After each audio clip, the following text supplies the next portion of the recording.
smoke. OVS, Old Virginia smoke. This podcast is brought to you by the Kansas City BBQ Store, the official provider of barbecue supplies to listeners of Pitmaster. From smokers and fuel to rubs and sauces, the Kansas City BBQ Store has everything and anything you could want. And get this, as a listener of the OVS Pitmaster podcast, you can get 10% off of your order this summer by using the code PITPOD, PITPOD, for online orders at www.thekansascitybarbecuestore.com. If they don't have it, you probably don't need it. So visit the kansascitybarbecuestore.com today for all of your barbecue needs. Alrighty, it's a time for another episode of Pitmaster, an Old Virginia Smoke podcast with myself, Luke Darnell, Pitmaster of Old Virginia Smoke. This week's episode is going to be a little different, as I'd like to introduce you to my main man, one of my best friends in the world, and also the producer of this podcast, Christopher Sedenka. How are you, Chris? I'm doing great, Luke. How are you doing today? I'm fantastic, man. You guys, I could imagine. You'll hear me call him Danks. That's his nickname, is Danks. We went to college together, kind of. And so we're going to talk a little bit about this week's episode of BBQ USA and some of the experiences around that. And Chris is actually going to interview me. So I'm going to turn this over to him now. There you go. Well, thank you, sir. And, I guess we just started with, how did this all come together? They announced that they were going to do this show, and so they were looking for teams that were participating in certain competitions. The network identified which competitions they wanted to go to that fit their production schedule, and then they started emailing all the teams. And we were originally scheduled to be filmed at a contest called Barbecue Gives Back, which is held here in Virginia. And through a bunch of different circumstances and such, they had to cancel taping at that venue. So they switched to the New Jersey Knock You Out in Blairstown, New Jersey. And it was we had gone through the interview process. For people that don't know, whenever you apply to be on one of these things, you have to answer a bunch of questions. Then you have to do a bunch of on-camera interviews to make sure that you are going to be fun and engaging on television. So we went through this entire process. Then they switched venues, and we weren't supposed to cook that contest. So we had to juggle a bunch of things around to make it work. I had to have some people cover some catering jobs, but we were able to get up there and get the whole thing, get into the program. So very, very cool. Well, it's also a really unique look because, and they talk about it a lot in the show, and I'm sure we'll discuss it more, but it's not just a one single comp. You have a double. So it's twice the fun, I guess you could say, for the production staff going at 4 to 5 teams, but also for you guys, that must be a grueling schedule. And then on top of that, you have cameras in your face.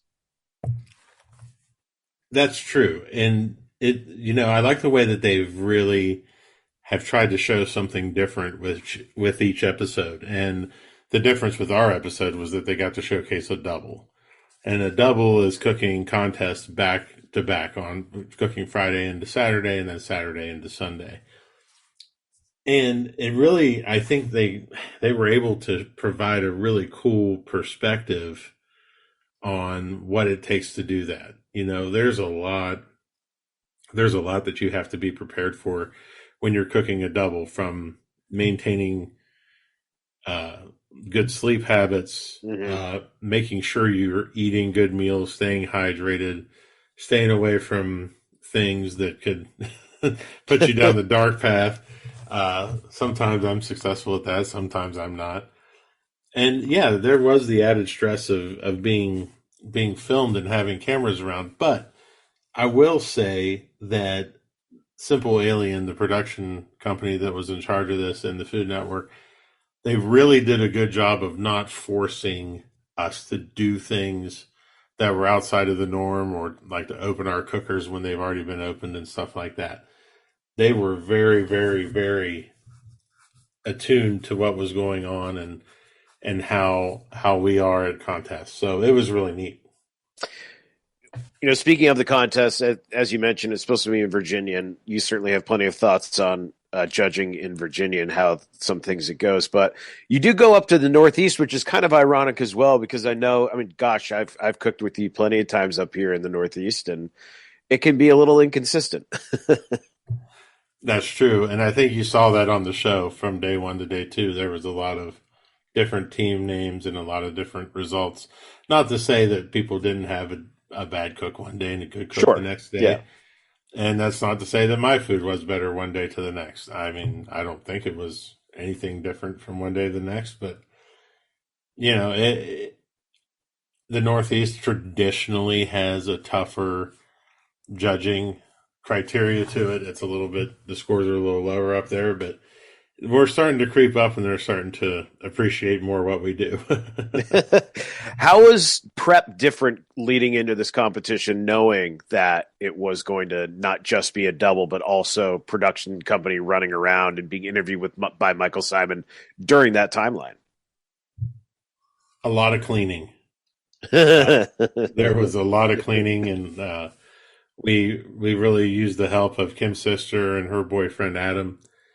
Kelly and Adam, they allowed us to take the trailer over to their house. And if I can say anything about Kim and her family, is that whenever they set their mind to cleaning something, like, it gets cleaned. And that trailer was immaculate before we went up to New Jersey. And that was a big part of it, but also making sure that, we had the right outfits coordinated, that they told us that we had to have logos off of stuff and things like that.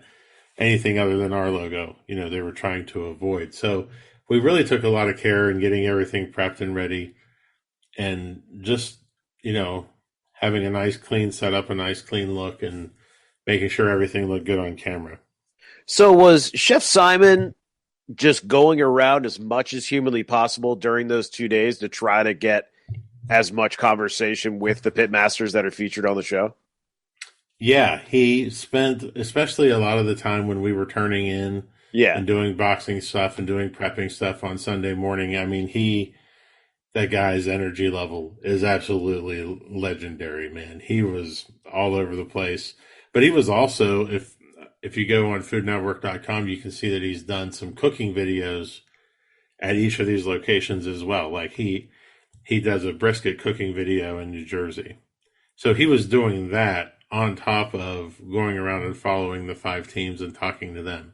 So, I mean, the guy, I can't say enough good things about him. The way he comes off on his shows and programs, and his jovial laughter and everything, it's all there. That's all him. It's pretty amazing.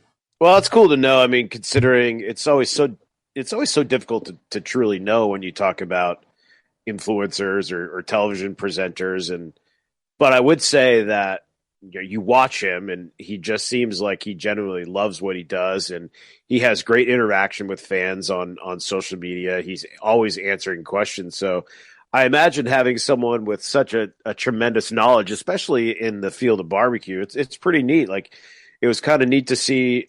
And again, it's a prep show. It's a show that's going to get highly produced and edited, and we all get that. But he's hanging in the trenches with you guys quite a bit.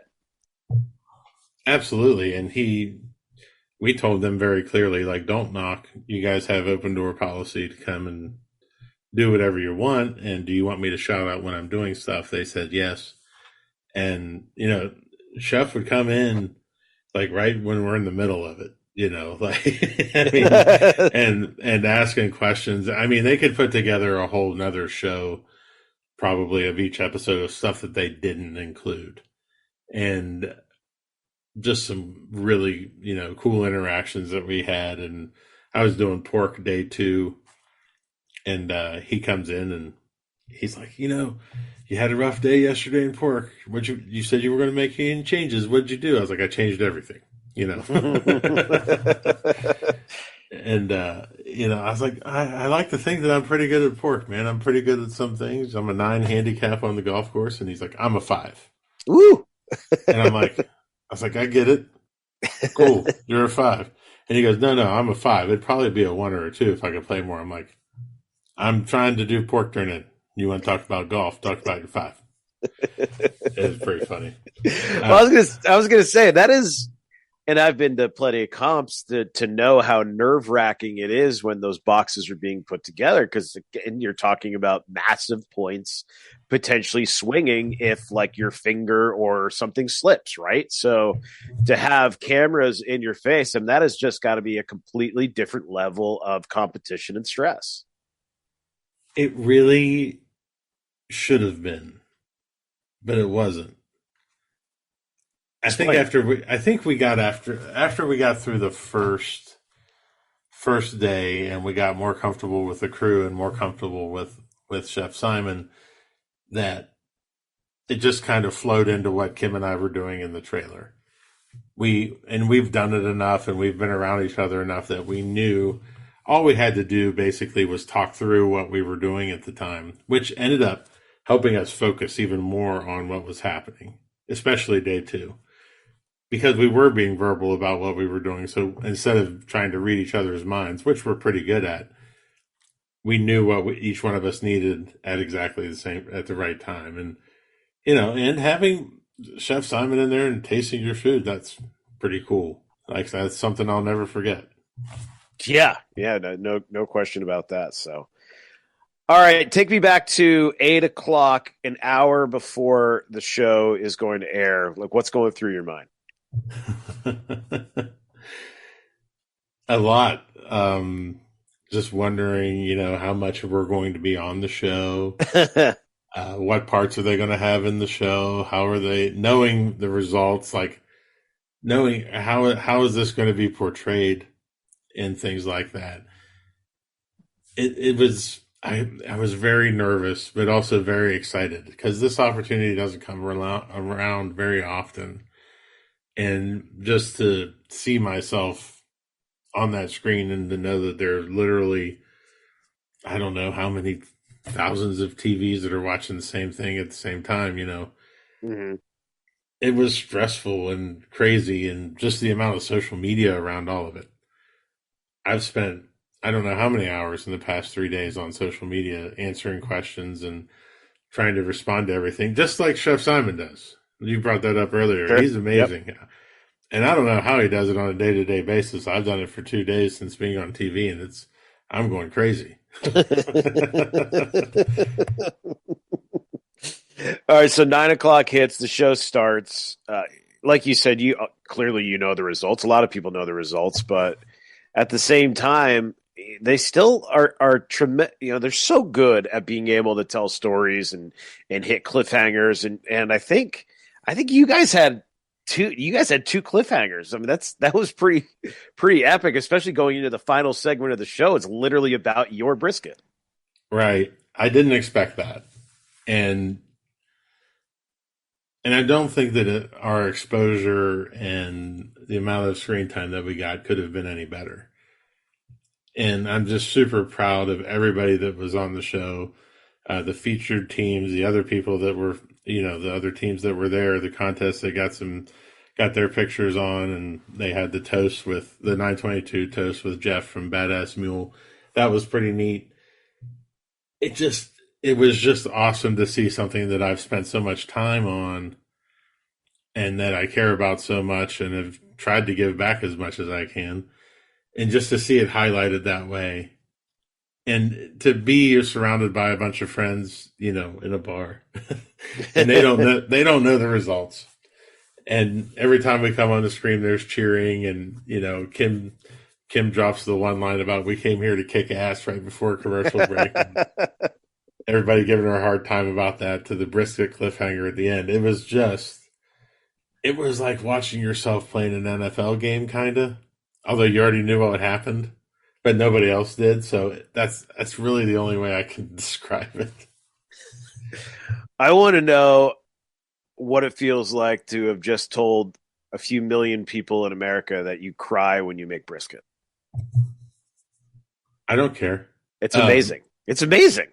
I don't, and I've been called a few things in the past 24 hours, crybaby or really? A good friend of mine told me I was soft. And I was like, That's passion, baby.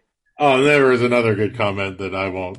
It's not good for the podcast, but you know who you are and you know what you said. And it made me laugh out loud. But I mean, I really don't care. I've always worn my emotions on my sleeve. And I know that if I've turned in 3 good boxes up until that point when that brisket gets sliced, I know I can tell by the way that knife goes in whether I should have a good day or if I'm not going to have enough in the tank to win. And when I put the knife to that brisket on day 2, there was problems. I did not tear up on day 2 because the edges were crumbling. I'm like, I got to figure out how to fix this. And my good friend Darren Worth was on social media, and like right about that time, he posted, he goes, just knock the edges and get the slices in the box. And I mean, and that's exactly what I did. So I don't know. I don't care that I cry when it happens, and it happens when there's no cameras in there. That wasn't a stunt. You've seen it. I've seen it. You've seen it. If Pretty sure I've seen it more than just brisket, buddy. Yeah. Oh, for sure. But when the knife hits it and I know, then I get excited because it's my favorite meat to cook. And if it's right, then I know that we're in the game. Well, I think too what it showed, at least, especially on the show, on not necessarily day 1, but day 2, is it showed some of those strategies and some of the things that you've talked about with pitmasters on this show over the last couple of years about, all right, it's going a little bit downhill. How do you adjust? This is what we cooked. How do we make it the best it can be? And it was a master class of being able to show young pitmasters or people new to the business that, okay, maybe the cook didn't go as well, but let's see what we can do. Oh, look, flavor's perfect. Let's make it look pretty. Boom, we win. It's advice that I got from Tim Shear from Blues Hog and Shake and Bake, and it was on this podcast. And I've really spent a lot of time since then focusing on finishing and focusing on the last 10 minutes.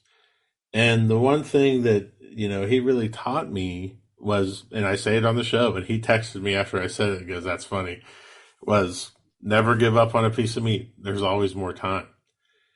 There's always something you can do up until you have enough time to get your box in that you can make that piece of meat better. And we were in that situation. And I told Kim, I was like, we're not giving up on this. We're just not doing it. We had that same thing happen this past weekend in Michigan where I knew I'd made an error on Friday injecting the brisket. I was doing ribs at the same time, doing a rib cook, and I got confused and I ended up mixing my brisket wrap with my brisket injection. So I knew I didn't have a lot of injection in the brisket. I didn't want to go back and re-inject it. And so I knew that my last 15 minutes on that brisket were going to be a problem. I knew it going in. So, which kind of was an advantage because I knew it was going to be probably a little dry. I hoped that I had gotten the texture right. And, I got it out early. I sliced it. I took a bite and I said, okay, let's go to work, Oh, sorry. Keep going. This was in Michigan this past weekend. Yeah. And we just went to work on it and kept making changes, doing this, adding that until we got it to a point where it was like, okay, this isn't going to finish last. Is it going to win? Probably not. But it's not going to knock us out of the game. And we ended up getting a 9th place brisket out of it. So I'm just as proud of that brisket cook as I am any time that I've won brisket because I never gave up on it. Sure. When you did the watch back the other night, was there anything where you looked at what was shown and been like, oh man, I remember making this error. Oh, I wish I did this or wish I did that when you kind of watched it back? Not really. I will say that I thought that weekend we had 2 of our better cooks at that time that we had had. I think we did some different things on pork and maybe weren't paying attention enough to the flavor of it. That might have hurt us a little bit. And I remember watching it on the show, and I'm like, you could have you could have added more there or done more there, and stuff like that. I wish I'd spent a little more time walking around with other teams. But Sure. we were pretty focused on what we were doing, and being right there, right next to Nikki, who was also featured on the show, and I've been working with her for. I mean, we met her at that contest a year ago, so that was a great experience. Just being there with her and both of us being on the show was a lot of fun. Well, speaking of Nikki and the others, obviously Wolf's Revenge was featured. Maisie Q was featured as well. I know you have relationships with all these teams, so that must have been neat to kind of see not just those featured teams out there with you, but featured teams that you've cooked along with, like you just mentioned, or been cooking against for quite a few years. Absolutely, and I do have relationships with all those people, and it was great to share with them. Charles and I give each other a hard time, but we have a nice friendly rivalry, and it's fun. And Jane is amazing. I've known her for pretty much 9 years. She's a great mom, great cook. She can cook probably better than anybody on the circuit in terms of just pure cooking and chef's type stuff. She's amazing. I mean, she makes some outstanding food. And I gotta admit, I'm a little bit anxious to try her chicken flame technique. I thought that was pretty cool. Mm-hmm. So, and that's the other thing. If you watched all of these pit masters, there's something you can pick up to make your barbecue better. There were different things throughout that really, I was like, this is cool. That's a cool little trick, and so I look forward to trying some of that stuff. How much are the folks from the production company asking about what they can air, what they can ask, are they saying, hey, that little trick you just showed me, is that good for air? Because I know you all have your own secrets too. Pretty much everything was an open book. Wow, that's great. Yeah, and you have to go into it that way. You're going to do what you're going to do, and this at the end of the day is promoting you, promoting barbecue as a whole, and there's no reason to hide anything. And so we didn't hold back anything. We answered all the questions that were asked. If somebody asked why we were doing something, straight up tell them the answer. Whether, a lot of time that answer is because we tried it once and it worked. Don't really know why it does what it does, but it does it. That's a common barbecue answer to a lot of questions. But yeah, I mean, everything was out there in the open, and going into it, you kind of know that, and that was kind of refreshing too. Like, that doesn't matter. Just share it. Just let everybody see. Do you think that's something that's changing? Do you think teams are just being more open? I feel like with more cooking classes, especially the guys and gals you've had on, I feel like they're much more open than, say, 10, 15, whatever years ago. It seems like, I don't know, maybe it's just because I'm around folks who are willing to talk about it, but is the cloak and dagger stuff seemingly going away, or is there still plenty of that? There's still plenty of that. However, as you just mentioned, 10 years ago, there wasn't, the amount of information that was available was limited. So if you found something that worked and nobody else knew about it, that's a tremendous advantage. Now you have things like classes. Everybody's had a class.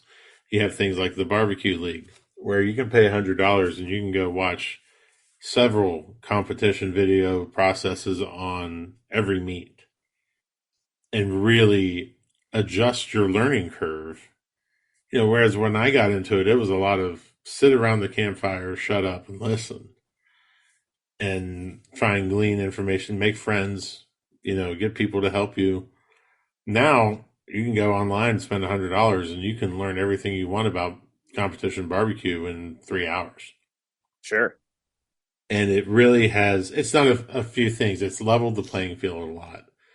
but it's also, I think it's giving people a window in where you don't have to suffer for 2 years trying to figure everything out. You can come in, you can do those. A couple of friends of mine have come in and they watch those videos. They come and they get a call. Yep. And once you get that first call, you're done. I mean, you're hooked until you realize that you don't need those calls. But yeah, it's the field is definitely leveled, and so you do see a lot more stuff out in the open. I love, and you and I have done it a couple of times. I love cooking out underneath the tent and doing everything outside. It's a lot of fun. And I've got nothing to hide. I've done enough videos and put enough stuff out there that, people know what I do. So problem is, can't do it as well as I do. So that is true. I mean, because not only are you cooking outside in just the pop tent, but we're just dancing and singing for like 17 straight hours. So no one's bringing the heat like that. That's one thing they did cut out that everyone's been asking about is the dancing. They're like, did you do dancing? And I'm like, yeah, we did. We did a lot of dancing, actually. And it didn't make it onto the show, which, yeah, you know what? I'm actually kind of fine with, because they focus more on the cooking and stuff like that. And that's great. And the barbecue and the competition, that's really good. Maybe someday there'll be a blooper reel or a music video that comes out of it. But yeah, it was pretty neat. This podcast is brought to you by BBQData.com. BBQData.com is your one-stop shop for all of your barbecue competition data. Historical data, calls, wins, placements, everything under one roof. It's a great way not only to track yourself in the standings, but also to track how you improve your scores from year to year. Listeners of this podcast can receive 20% off of a new subscription to BBQData.com with the code PITPOD. That's one word, all capital letters, PITPOD, PITPOD. So check your team scores, check on others, and do it all on BBQData.com. I think one of the most polarizing parts of the show, and I saw Michael Symon answering some questions about this on Twitter, was when Nikki was asked about the flavor profile and how much hot sauce she should use, and how she kind of talked about trying to get a little bit more creative, and immediately goes to your team. And Kim's like, hey, this is the Kansas City Barbecue Association. We have to go with the protocol of what's considered Kansas City barbecue. And I feel like this is something that you've talked about quite a bit. And so I guess the question is, it's more, probably less about the show and more about your approach, but how do you balance creativity with also kind of abiding by what's expected from the Kansas City barbecue perspective? It's a fine line to turn in meat that's going to be pleasant for 6 strangers. It's almost more of a game, and you work hard to try and figure out what that is. At the end of the day, all of the greats, all the people on the Mount Rushmore of barbecue will tell you that it's a tenderness contest. You have got to get your tenderness right. Your chicken skin has got to be bite through. You have to have a nice bite in there. It's got to be juicy. Your rib has to be a clean bite to the bone, but not fall off the bone. Your pork has to have a nice chew, but it can't be too chewy and it can't be too mushy. Your brisket has to be tender. It has to have a texture like velvet. It's got to hang over your finger. It's got to pull apart with just a little bit of pressure. If you can hit those 4 marks, you can play a little bit with flavor, but if you're there to win, and if you're there to be successful at a KCBS contest, you can't put things in there that are going to offend a couple of people at the table. If you do, you're sunk. And it only takes one judge to sink you, or 2, really, because they dropped the lowest score. Mm-hmm. But I mean, I get what Nikki does, and I love what Nikki does, and her sauces are great.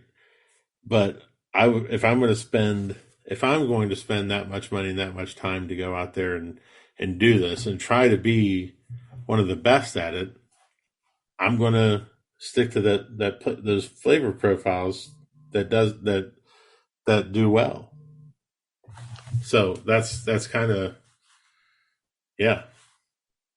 I saw you essentially see Charles kind of with that same mindset as you're talking about in his, and I think what's unique about watching him cook, and we've had him on the show before, and he's talked about his mindset, and you see it like it's very it's very kind of, I hate to use the term black and white because it's not, it's way deeper than black and white, but I think what you see is a really smart and strong protocol from him and his team. Right, and he'll tell you that he's a process cook. Yep. You know, he Makes said it sense. on Yep. he said it on here. He's got his processes. He's got his cooker. It's the only cooker like that, like that in the world, and he knows how to run that cooker and to get the product that he wants. And it's really a perfect illustration of how everyone should really cook barbecue. Not being a slave to the process, but knowing your cooker and knowing what works for you to get the results that you want. And I using think feel ahead of thermometer. absolutely. And he said it perfect on the show. The thermometer lets you know that you're in the ballpark. It's the feel of that thermometer going into the meat. That's the true gauge of whether that piece of meat is done and if you're going to do well in that contest. It really is. You mentioned Barbecue USA. It's really been a different episode every time. They're featuring different aspects of not just a competition, but the competition within the competition, or a double, or I think it's a whole. Did they already do a whole hog, or is that next week? I can't remember now. But they're going to be featuring all these different styles, and so overall, how do you think this show has helped the barbecue community? I know that you've talked a lot about over the last couple of years about are we getting enough new interest? Do you think a show like this will be able to spark some new interest for teams to get out there and not be afraid that they can go out there and cook with the best of them? I really hope so. I think the show and Michael have really done a great job of portraying what it is that we do, how to be successful at it, and why it's fun. I think they've done a great job of that. It's next week will be episode 6. There's only 6 episodes, and this will be Memphis in May. So I'm super excited. Nice. Yeah, I'm super excited to see him walking around a festival like that and talking to people. I think it's barbecue goes through these peaks and valleys, just like everything. And there was the big boom with pitmasters. And everybody was competition barbecue. Then pitmasters went away. So hopefully this show, Barbecue USA, will help kickstart a lot more of that interest and get people, even if it's not competition barbecue, if it's just cooking outside and getting smokers and doing this stuff at home, there's nothing better than cooking a piece of meat over a long period of time and then serving it to your friends and family. I know you do it on the regular on your Traeger, and Absolutely. it's awesome to see the pictures of the things that you make, and I know how much your family and your friends appreciate it. And that's what cooking barbecue is all about. It's the truest. Cooking food for somebody is the truest expression of love. I didn't say that, somebody else did, but I agree with it. Well, it also gives you an excuse to throw a party, so it's great. Yeah, it does. It gives you an excuse to do a lot of things. I've got a bunch of meat on right now. Food Network star on Monday, selling nachos on Thursday. So There you go. So yeah. what is next for you guys? Are you hoping for more television opportunities? Absolutely. I really enjoyed the experience. I think that I did a decent job on there. I think Kim did a great job. And I would love to do more. I would love to do more TV shows and more cooking shows. Doesn't have to be barbecue. I think I can hold my own in the kitchen, and I'd like to see where this could go. But it's also really good for Old Virginia Smoke in terms of our vending and our catering and keeping interest up for that. So I can't be more grateful to the Food Network, Simple Alien, JS Casting, everyone who was involved with this for this opportunity. and really helping me build my brand and get my brand out there and to get me out there. This has been a dream of mine for a long time, and to see it come to fruition has truly been a lot of fun, and I've really enjoyed it. Well, I'll say this, and I certainly don't mean this in a negative standpoint, because I think it's extremely professional what you've been able to do for 2 years. But you stayed humble, and you haven't told many folks about what you're doing, since you've kind of gone full time with barbecue. So, what are the catering opportunities in the Nova area? They're really good. We've had our business now for basically 2.5 years. And we have a food truck. Perfect timing with COVID. Yeah, perfect. 2 months before COVID, we started the business. And that was really hard. We had a bunch of business booked. It all went away. We had to pivot into doing home delivery. And we've really built a solid customer base here in Northern Virginia. And I'm looking forward to growing that. We have a lot of good catering events coming up. We have a lot of great vending partners and breweries that we work with. I also teach classes. That's another part of this. The podcast is another part of this. Looking to we have a barbecue sauce on the market, looking to getting rubs onto the market. Who knows where it can go? There's all kinds of opportunities and all kinds of creative ways to do this and have fun with it. Well, like you said, I mean, as competitive as the tour is and the KCBS is, I'm sure it's the same in the rub and sauce industry. Oh, it's even worse.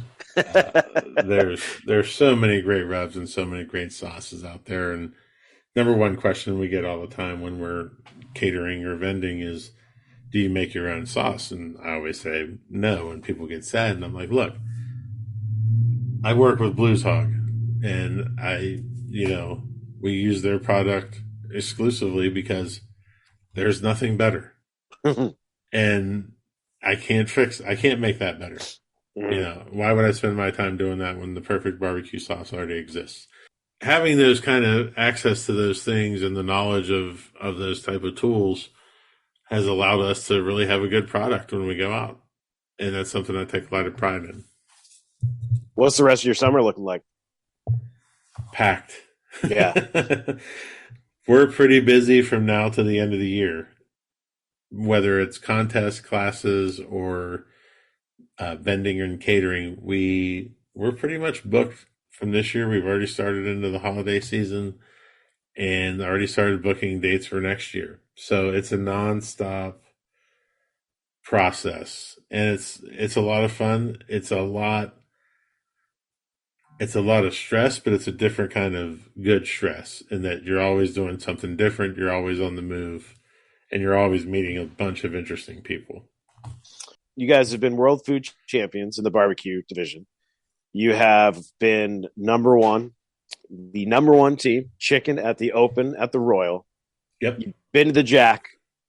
Yep. You've been in Maine numerous times, so I'm going to throw that out there too. But absolutely, where does sharing a trailer with Michael Symon stand up? I don't know. That'd be fun. That'd be a lot of fun to cook with him. Just having him in our trailer was so exceptional, and getting to share something that we're so passionate about and pretty good at, to share it with somebody who, I mean, Christ, he's the Iron Chef. That's amazing to even get to meet somebody like that, and let alone have them eat your food all day. That was crazy. What's the number one question you guys got about Kim standing on a box? That was the number one question about the whole show what was Kim standing on when she was doing the interviews, because that was crazy. And they called it Karen, the producer from Simple Aliens, she called it an apple box. That's great. She's like, get the apple box. Get the apple box. It was pretty funny. That's how Tom Cruise has been 6'5" for years. Him and Vin Diesel. Yes. Yeah, that's true. Oh, well, Luke, Outstanding. Congratulations again. I know how much you guys have put into it over the years, and obviously this isn't the culminant. I mean, it's a huge thing, but I feel like it's again only the beginning of where you guys are going to be going here, and super psyched for all the other teams that were featured, many that we've talked to on this podcast. So it's really neat to see this community continue to grow, and Food Network and Michael Symon to have a really cool, unique show about it. Yeah, man, it was awesome to share the screen with some of our best friends out there and some of our peers, and I can't wait to see where it goes. It's going to be fun. So, well, how can people follow you? They can find us on Facebook, Old Virginia Smoke, on Instagram, old_Virginia_smoke, Old Virginia Smoke on TikTok. What else do we have? Twitter, at Luke Darnell, one word. I'm not a big fan of Twitter, but some people are. So I've been getting better, buddy. There you go. There you go. All of it. So yeah, try and find us out there, hook us up, ask us questions. I try to answer all of them, and can't wait to see everybody out there. Well, we're proud of you. We wish you could have more contests in the Northeast, but that's okay. We understand how you got to travel this country. I wish I could do more in the Northeast too. So we hopefully, I think our next contest is going to be Labor Day weekend in Lake Placid. Oh, nice. I haven't had the opportunity to tell you that yet. Oh, that's great. That's one you like a lot. We love Lake Placid, man. It's a lot of fun. All of our favorite Northeastern teams will be there. Billy will be there. From Smoking Hogs, Insane Swine will be there. Oh, Jared, who got a nice cameo the other day on the show. He did. It's pretty, yeah. I was laughing pretty hard when they put him up there because he was like, they could just stay out of my sight. I don't want anything to do with this. And he's such a great guy. But yeah, Jano will probably be up there in Placid. Amazing Q. So it'll be fun. Top Gun will be there. All of our good Northeastern buddies will be there. So lots and lots of fun. That contest is always great. It's put on by my friend Dimitri, he's a wild man. So I can't wait to get back up there. Well, I do love that you really are basically an adopted New England team. I wish we'd be adopted by the judges more than the other teams up there. You got to get used to our sweet tooth up here, bud. I swear Bill Gillespie keeps a tank of maple syrup under his trailer. He won't ever admit to it. It's the number one product. Yep. Well, Luke, congratulations to you and the General. That was awesome. A lot of fun to watch. Congratulations to all those teams. A big thank you to Chef Symon as well. And obviously the What Food TV is kicking out there, but really unique to watch that the other night. Yeah. Big shout out to Michael Symon, Simple Alien, Food Network, JS Casting, all you guys. Thank you for making this happen. And thank you for being a part of this. I really appreciate it. Sure thing. Who we got next week? Next week, I believe we're going to be having an interview with a team that's been really good for a while, but this year they've seen their success really come to a head. It's Jeff and Luke from Tire Smoke. Nice. And that's awesome. They are something else. And we had a lot of fun in Michigan last weekend, and I can't wait to have them on the show. It's going to be a blast. Awesome. Can't wait.